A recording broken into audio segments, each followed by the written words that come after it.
Shock Monkey Radio is entertainment for adults, by adults, and the views and opinions expressed here do not reflect upon the sponsors or FXBG Public Radio. For additional information, please refer to the United States Bill of Rights. Stand warned. I am sick and tired of all these people driving around with horses in their trailers. The last thing I want to see when stuck in traffic is a devil-spawn horse staring back at me from the trailer, casting spells and hexes, or whatever they do. Why do you even buy a horse if you have a truck? And why do you have if you have a truck, you don't need the horse, and therefore you don't need the trailer. You bought the truck because you realized that automobiles are faster than horses, more comfortable ride than horses, easier to maintain than horses. They shit less than horses. They're less temperamental than horses and cast fewer spells, hex, and curses than horses. You have a truck. You don't need a horse. That's like me throwing a tricycle in the trunk of my car. If you want to ride your damn horse somewhere other than your private property, you ride your damn horse to your destination, and hopefully that evil hex-casting horse dies along the way. Those devil-spawn horses have no business in the Western Hemisphere, and you know it. And just like the European starling, they do not belong here in the Americas. And every time that horse shits in the back of the trailer, that's your money at work, dumbass horse owner. Get to shoveling your wasted time and money, servant of hell.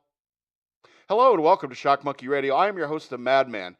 Thanks for tuning in and watching. I'd just like to begin with a rant, because I've been talking about rants, and I can do a rant myself a time or two.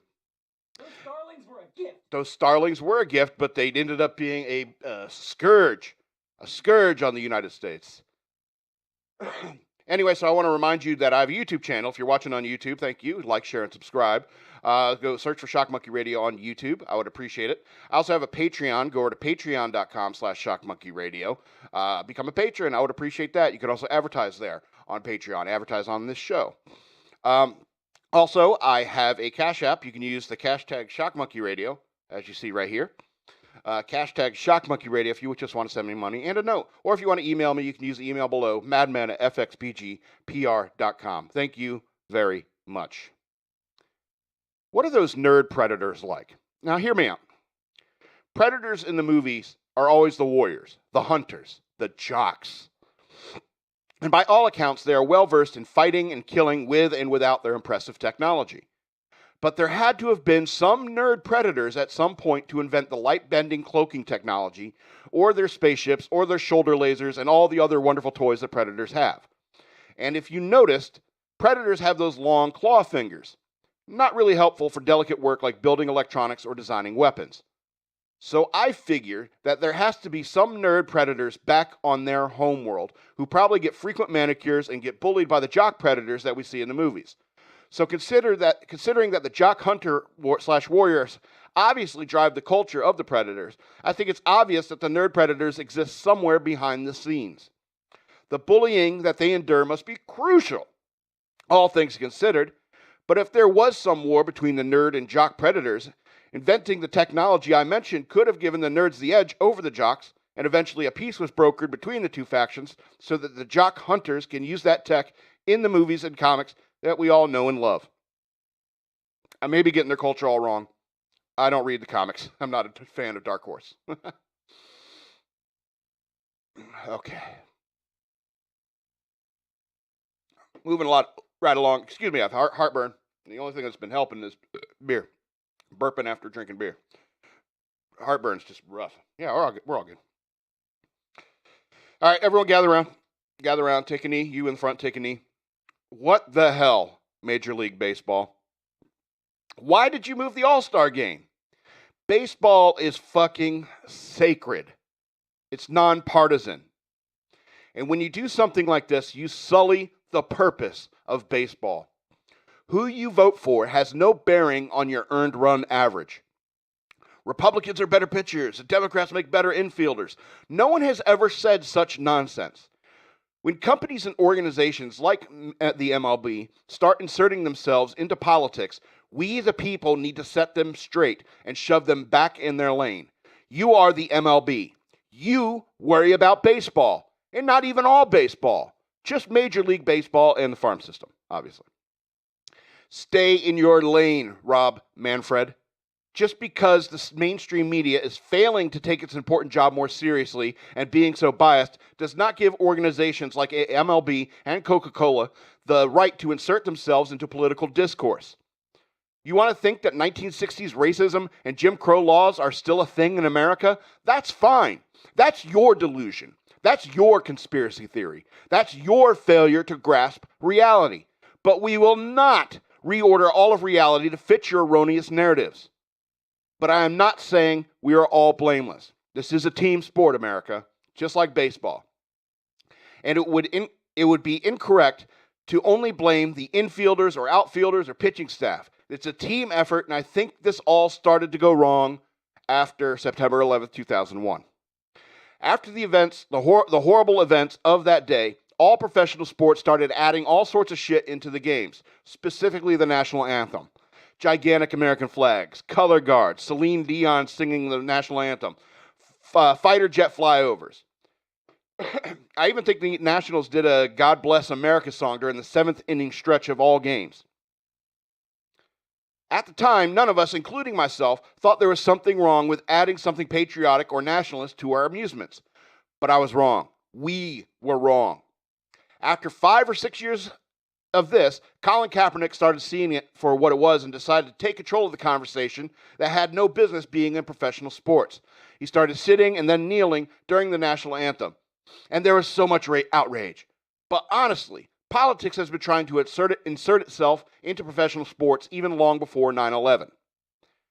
But that wasn't players. That was mostly fans. Pre-9/11 athletes generally avoided political conversations, and even sports reporters avoided even bringing up the political questions because you're a sports reporter, write about sports. You're a baseball player, talk about baseball. So it's been a team failure. We can't be sitting here pointing fingers and casting blame. This is a team effort, and we have to try harder. Okay, let's hit the showers, and then we'll review some films. Put them in here. Everyone, put them in here. Put them in here. Go America on 3. 1, 2, 3. Go America!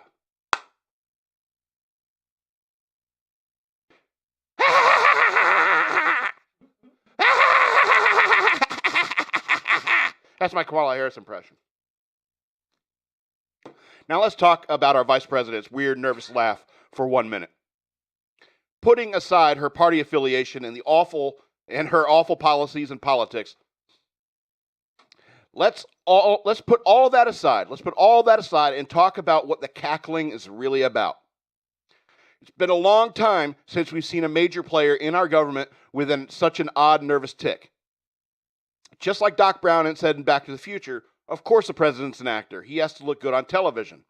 And there's truth to that. And if you stick your average American on national television, you are likely to see nervousness, stuttering, and some people will just freeze up. All sorts of weird things can happen with people on a national stage with no experience to talking to all of America. So when Kamala starts Joker laughing while answering a benign question, we all know the reason why she does this. She's nervous. She's nervous because she knows she's going to be clipped and syndicated and soundbited and disseminated all over the world. That thought is terrifying to many people, and not just Vice President Harris. So, as a defense mechanism, she tries to laugh her way through it. I've seen the laugh tactics stop a fight from starting. Some belligerent tries to start a fight, but the guy starts laughing and playing it off as a joke, sometimes just cracking jokes, and it just sort of lets the air out of the belligerent's anger. Alas, this is not a barroom brawl.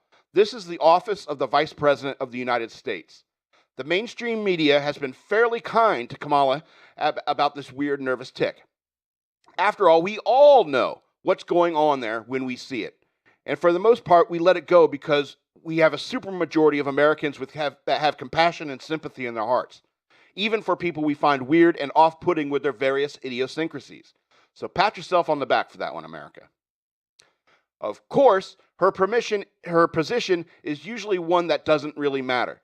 Vice President isn't exactly a super important position in our government, but you have to remember that Kamala Harris is literally a heartbeat away from being our president.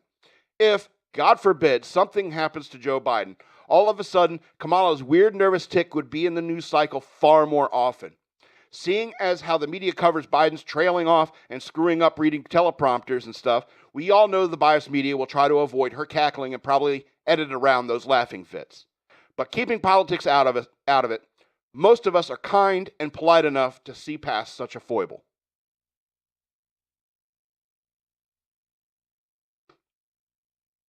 I'm really cutting through these articles. I thought I wrote a lot. I read fast. It makes me mad because I got this book, The Death of Cool by Gavin McInnes. I've been reading that, but it's like I don't read much anymore, and so like I sit down and start reading, and like, oh, I'm reading too fast. I'm going to be done with this book. And like, seriously, if I sat down and read it, it'd probably take me about 6 hours, tops. And that's with pee breaks. So, excuse me. And so I got one more thing to do before we get into the news worth knowing, and we'll just end early today, I guess. So Steven Crowder, banned, not banned. He's back on YouTube. So I'm going to talk about that for a little bit. I don't know about you, but I am terribly frustrated about all that is going on with these social media giants and the influence that they have over our public forums. They want to homogenize the internet so that they maximize clicks and ads all over the world. Freedom of speech is unique in the United States, and the totalitarians in the world do not want their controlled, subjugated populations to have access to all the information that us lucky Americans have. So in order to get YouTube, Twitter, whatever, past the government firewalls of nations like, say, China, they have to abolish our freedom of speech and culture in order to make our internet more palatable to the totalitarian governments that restrict access to our internet. I've said it before that the internet is the greatest thing to happen to the freedom of speech since the printing press. And since the pure idea of the internet is rooted in the U.S. First Amendment, it flies in the face of the oligarchs, the minority populations that maintain control over their people by restricting the information that they have access to and silencing opinions that they don't like. And that's what these tech companies are trying to do. I don't think that they are totalitarians at heart.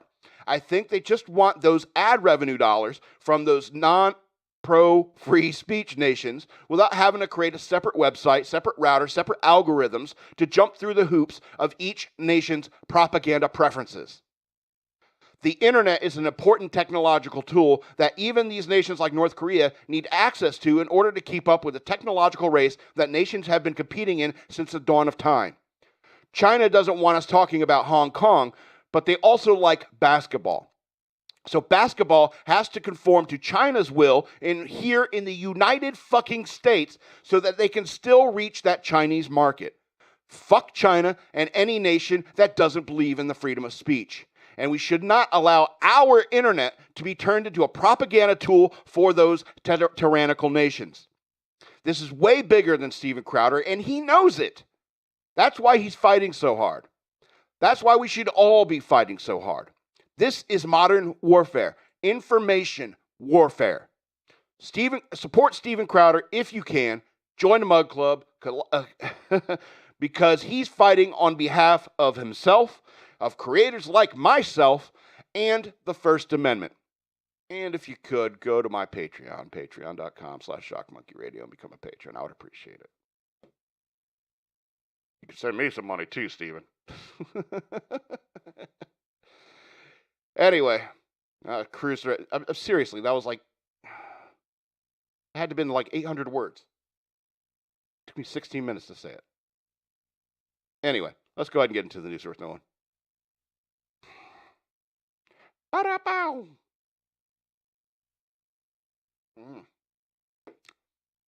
He cut back to me swigging a beer. It reminds me of one time I was watching a local news station. I can't remember if this was down in when I was living down in Hampton Roads, but there was like high winds down at the beach or something like that. And some weather guy was covering it, and I was watching the news, and the camera cut to the weather guy, and the weather guy had a cigarette in his mouth, hanging out of his mouth. It was lit and burning, and it cut to him, and like for a second, he just shows him there with like a finger in his nose, cigarette in his mouth. Then all of a sudden, a burst of wind caught his umbrella that he had and like smashed him in his face. You see sparks going everywhere, and then they cut away from him, and it's like, oh, I guess he wasn't ready. And if you listen to like a local radio or watch local TV stations, you see that kind of stuff all the time. If you like, what are they called, bloopers? Because there's people who like splice hour-long videos of like local news people making mistakes and just improving, and it's weird. It's hilarious. Anyway, let's talk about the news worth knowing. Okay, since it's opening day for the Nats, I'm going to talk about this. Colorado voting laws are similar to Georgia's, despite decision to move Major League Baseball All-Star Game. MLB announced that they'll be moving the 2021 All-Star Game out of Georgia in protest of the state's new voting laws, and it's now reportedly headed to Colorado, which has some rules that are similar, if not more restrictive. The Associated Press reported this morning that the MLB will relocate the game to Denver's Coors Field after pulling it from Atlanta over Georgia voting laws. In response, Georgia Governor Brian Kemp addressed the situation, comparing the two states' procedures, saying he is baffled by the decision. Excuse me. Quote, Georgia has 17 days of in-person early voting, including 2 optional Sundays. Colorado has 15, the Republican governor said. So what I'm being told is they also have photo ID requirements, so it doesn't make a whole lot of sense to me. Because Georgia's a hot potato, dummy. Anyway, Kemp also said that it did not make sense to him that President Biden appeared at the NCAA championship game in Indiana and praised the state, which Kemp said was the birthplace of the photo ID requirement. MLB's decision to move the All-Star game out of Atlanta came after Biden urged him to do so.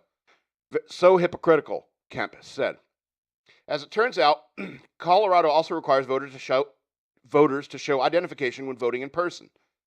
And the state says that first-time mail-in voters may be required to include a copy of their identification with their ballot. Excuse me.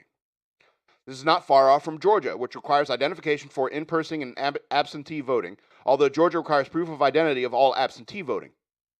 According to the Georgia Secretary of State Brad Raffensperger's office, voters without ID can use the last 4 digits of their Social Security number, a utility bill, bank statement, government check, paycheck, or another government document with their name and address on it. Colorado relies on signature matching for absentee ballots other than those from first-time mail-in voters. Colorado also automatically sends absentee ballots to all registered voters, whereas Georgia only sends those to those who request them. A measure meant to provide sending ballots to the wrong address or to those no longer eligible to vote. Fox News asked Major League Baseball if they researched the state voting laws when determining the new All-Star site, but they did not immediately respond. It's like, no, MLB did not do any research into the voting laws. They just knew they had to pull out of Georgia because Georgia was a political hot potato of the moment. And if you ask me, I think they picked Colorado because the higher altitude means that pitches go faster. It means that the balls go farther for the home run derby and stuff like that. I think that's why they picked Colorado in the Mile High Stadium. Because when the air's thinner and stuff like that, the ball travels faster. Anyway, physics. Physics, I don't know if it really has a place in the news worth knowing, but we'll talk a little bit about physics. So I think it has everything to do with like the ball going faster in a higher altitude and nothing to do with the voting laws. Because why should the voting laws cause the MLB to change where they're playing their All-Star game? Makes no sense. They're still playing baseball games in Atlanta right now.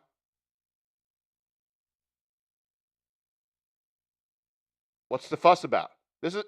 This game doesn't happen until July. People won't be mad anymore in July about this. Okay, let's go to this next story. Pressure mounts on 60 Minutes to correct and retract DeSantis report. Critics says that, quote, CBS clearly made mistakes. CBS News 60 Minutes has given no indication that they will correct or retract the widely contested report that suggested Florida Governor Ron DeSantis gave the Publix grocery store chain preferable treatment to offer the coronavirus vaccine based upon its donations to his PAC, despite growing pressure. Quote, CBS clearly made mistakes in professional journalistic judgment in the execution of this story. These are the kinds of mistakes that necessarily happen when enterprise reporting is done with bias and on the basis of pushing a preconceived political narrative, DePaul University professor and media critic Jeffrey McCall told Fox News. Copy editors, please. Misspelled DePaul. Quote, now that the holes in this report have been clearly exposed, CBS should feel compelled to publicly acknowledge its mistakes. CBS should provide transparent explanation as to how such a story went through the many levels of the editorial process without anybody in the CBS hierarchy noticing that the piece was severely flawed. McCall added, because they didn't care. Conservatives have condemned the 60-minute segment that lit up social media on Sunday night. Despite the mounting criticism, CBS has dismissed much of the backlash thus far. CBS News brushed off initial allegations that 60 Minutes deceptively edited a heated exchange between one of its correspondents and DeSantis over an alleged pay-for-play scheme being pushed by the reporter. Quote, as we always do for clarity, 60 Minutes used a portion of the governor's over 2-minute response that directly addressed the question from the correspondent, the CBS News spokesperson told Fox News. That's a funny way to put it. As the backlash continued on Monday, Palm Beach County Mayor Dave Kerner, a Democrat, accused CBS's 60 Minutes of intentionally false reporting. Quote, the reporting is not just based on bad information, it was intentionally false, Kerner said in a scathing statement on Monday. I know this because I offered to provide my insight into Palm Beach County's vaccination efforts, and 60 Minutes declined. They know that the governor came to Palm Beach County and met with me and the county administrator, and we asked to expand the state's partnership with Publix at the Palm Beach County, to Palm Beach County. 60 Minutes should be ashamed.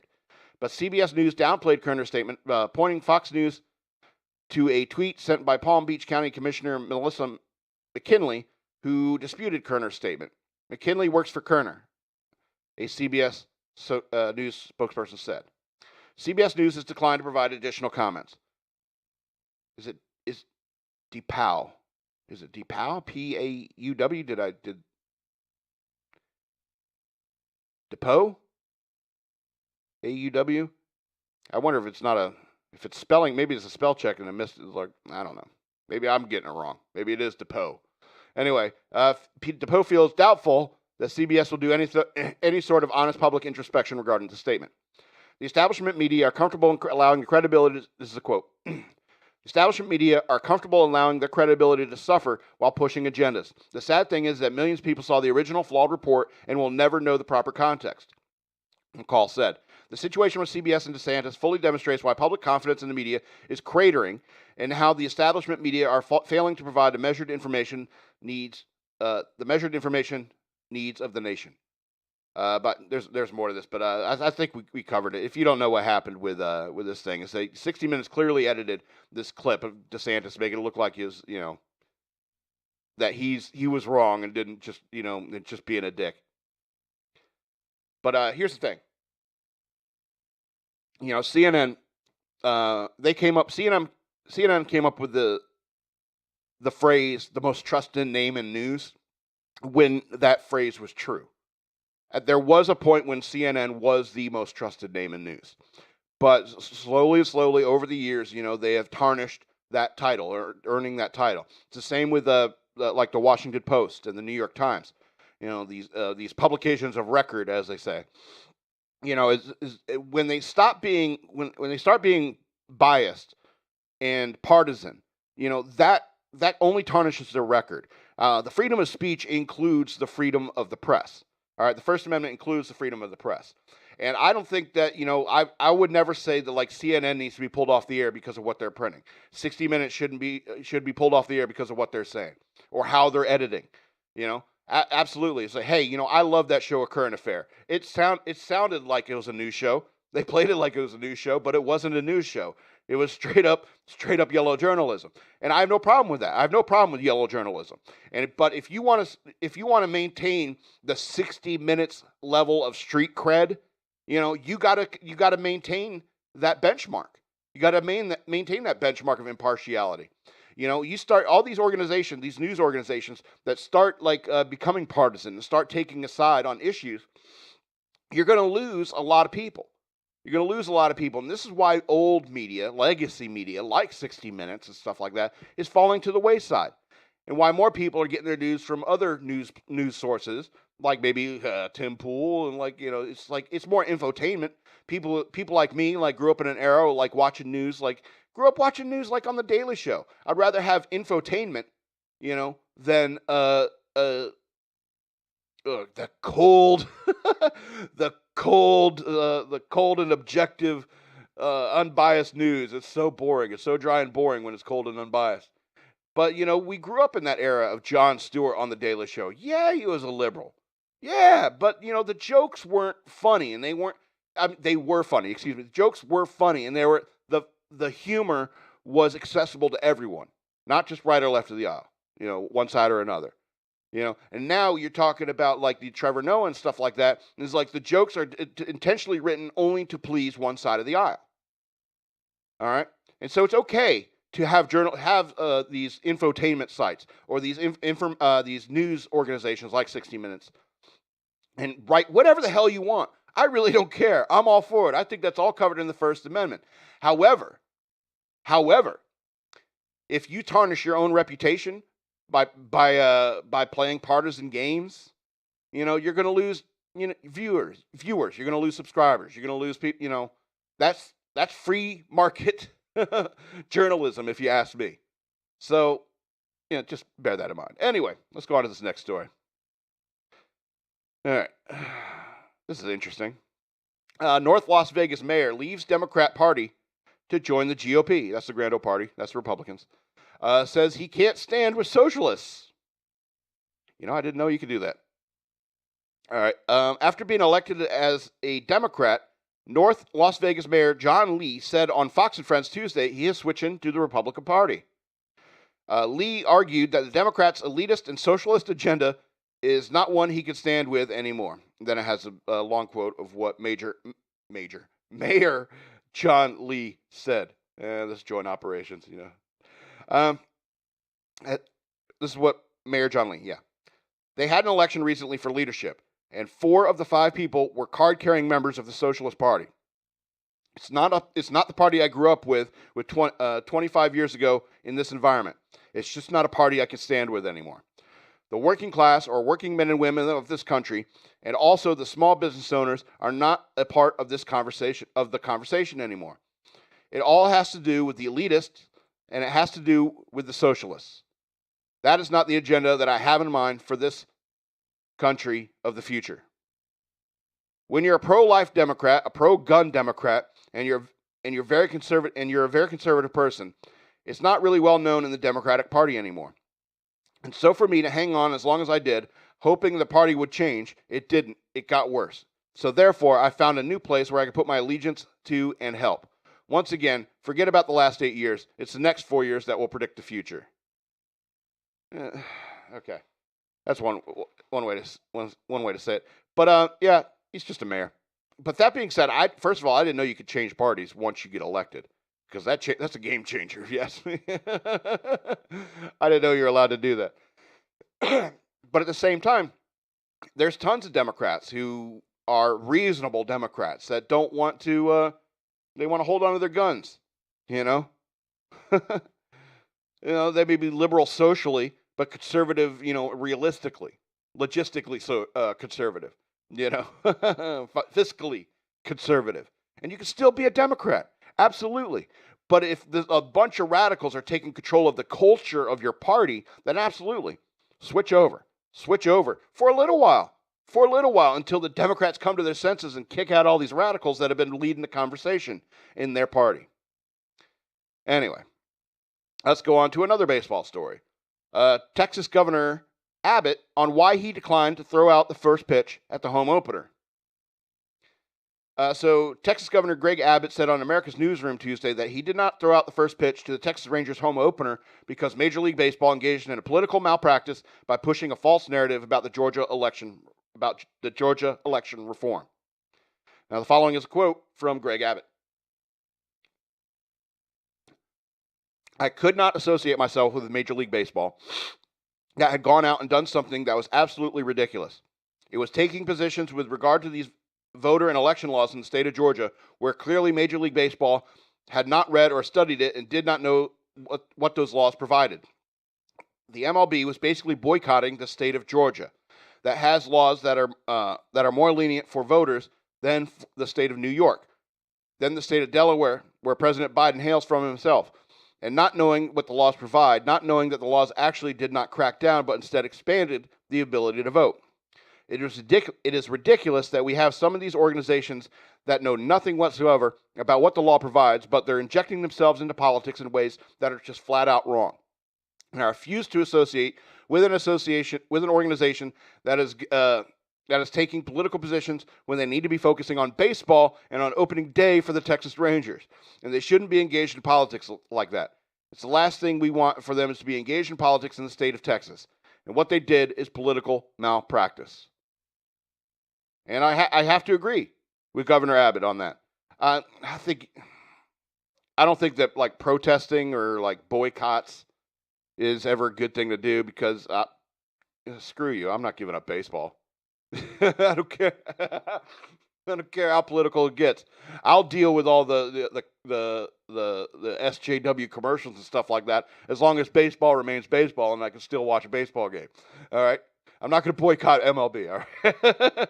That being said, I think they did do the wrong thing. I think, like I said earlier, I think they didn't care where the All-Star game was moved to. They only knew that the Georgia was a hot potato, and they had to get away from that. And that's why they chose Colorado without even looking at the laws. And you know what? The election laws that are going on in the state where the All-Star game is being played have nothing to do with the All-Star game. Let's go on to this next news story. Yeah, I got two more left. I like to do happier stories right at the end, just to lighten the mood, so I don't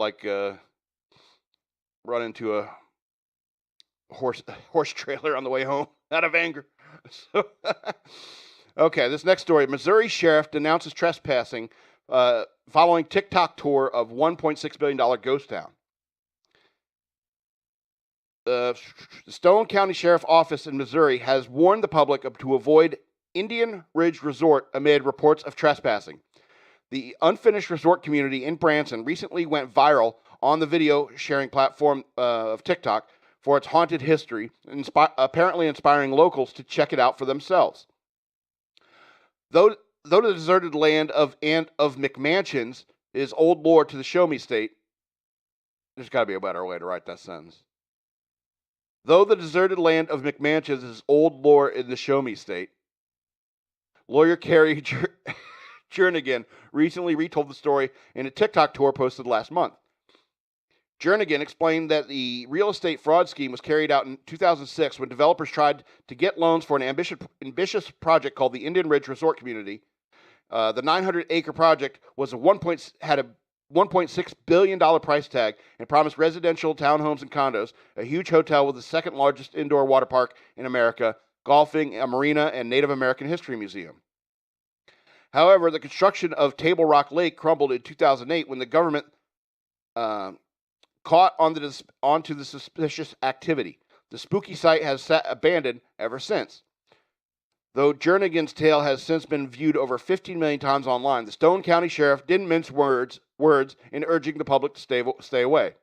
Quote, a recent TikTok video went viral about the Indian Ridge development that went bankrupt, and this has caused the location off of 76 Highway. Why tell them where it is? Location off of 76 Highway to become a tourist attraction. Sheriff Doug Rader wrote in a Facebook memo on Monday. Quote, this is private property and you can be cited for trespassing. Plus you might get hurt. That's me. That last part was me. He went on to say, our deputies are very busy handling calls for service and really don't want to write people tickets for trespassing. Please do not enter the property. Please do not trespass on the property, Rader asked. It has been a constant flow of people walking down in the development all weekend. Please go visit one of our many other tourist attractions in Stone County, including Table Rock Lake. This poor guy. Commenters, of course, had a whole lot to say about the overnight hype and consequential commotion. That sentence was written pretty well. Okay, funny. It's like this It's been like this, abandoned, for how many years? The social media stirs things up. One Facebook user wrote, and the owners need to do something. That's an eyesore. Quote, keep publicizing it and they will keep coming, another argued. Another said, people are already going to look at it. The city should just take it over and charge an entrance fee to those who want to visit the site. According to Fox 2, the new owner indeed has plans to develop hundreds of vacant acres. My goodness. Just been shooing people out of this property just because just like the All-Star game. By July, nobody's going to care. And anyway, let's get into this last story before we call it a day. All right, so this is a hilarious story, and having used Coinstar myself. Coinstar fixes Georgia man's oily penny paycheck problem. A Georgia man that was shocked to find the amount of his final paycheck in the form of pennies dumped in his driveway last month is getting some help from coin counting company Coinstar. Fayetteville's Andreas Flatten had to quit his job at Peachtree City's A.OK. Walker Luxury Auto Works in November and was having some trouble getting his last paycheck from his former employer. My mistake. Although he had been promised his $915 check, it would be paid to him in January. The check never arrived, and Flatten said his former boss accused him of damages. Flatten, who had gone so far to call Georgia's Department of Labor for assistance, was surprised when he discovered more than 91,000 oil or grease-covered pennies in front of his house. An envelope resting on top of the pile contained his final pay stub and was addressed with an explicit message, F you. Since then, Flatten had spent nights cleaning the pennies, which Fox 5 Atlanta has said sat in a wheelbarrow in his garage. Flatten and his girlfriend had previously refused to comment to Fox News, saying they were focusing on getting a real payment for Flatten's final check. Coinstar took up the mantle and picked up more than 500 pounds of pennies from Flatten on Thursday. The company pointed Fox News to a release in which it wrote up and rounded up Flatten's paycheck to $1,000. Quote, when we heard about Mr. Flatten's penny problem, we were happy to offer our assistance, said Coinstar CEO Jim Garrity. Coinstar has been on the coin business for 30 years, and we process approximately 41 billion coins annually. So picking up 91,000 pennies was all in a day's work. Quote, I was spending an hour or two, this is from Flatten, I was spending an hour or two at night trying to clean the pennies and probably only cleaned off about $5 worth, Flatten told Coinstar. I was so relieved and grateful that Coinstar agreed to help me. In addition, the company executives announced that they would match Flatten's penny value to donate $1,000 to local charities of his choosing. Flatten named 2 Atlanta area animal shelters to receive the donations. I gave the money to Royal Animal Refuge and TLC Pet Rescue. One saved my dog and one saved my mother's dog, Flatten told Fox News in an email on Friday. Now that his nights are free, he plans on spending time with his family. Not cleaning pennies anymore, huh? So here's the thing about if your employer does this to you, you take him to court, okay? I don't know. You may have trouble, but, it's not so much that, pennies are legal tender for all debts, public and private. And that's just the truth of it. But when he gives you your last paycheck in pennies dumped in your driveway, first of all, it's not a secured transmission of funds, all right? And then gives you your last pay stub with FU written on it, you go get a lawyer. Pay him in pennies if you have to. Go get a lawyer. That's what I would have done. But instead, Coinstar stepped up and, granted, I know this is a, advertorial, for Coinstar. But, I mean, at the same time, they stepped in, they did something about it, and not only that, they, went and did something for charity as well. And so I guess, in the end, that boss was a dick. I'm glad this is probably a good reason why he quit that job. Probably has something to do with it, I would imagine. Anyway, that's the end of our show. I want to remind you again to go over to patreon.com/shockmonkeyradio. Become a patron. I would appreciate it. If you want to advertise there's an advertising option as well. You can also send me money through Cash App. Use the cash tag shockmonkeyradio as you see here on your screen. Send me a note. Send me some cash. If you want to email me, Matt at madman@fxbgpr.com, and you may end up with your email in one of our mailbag segments. So, yeah, this has been Shock Monkey Radio. I'm the Madman, and I love you.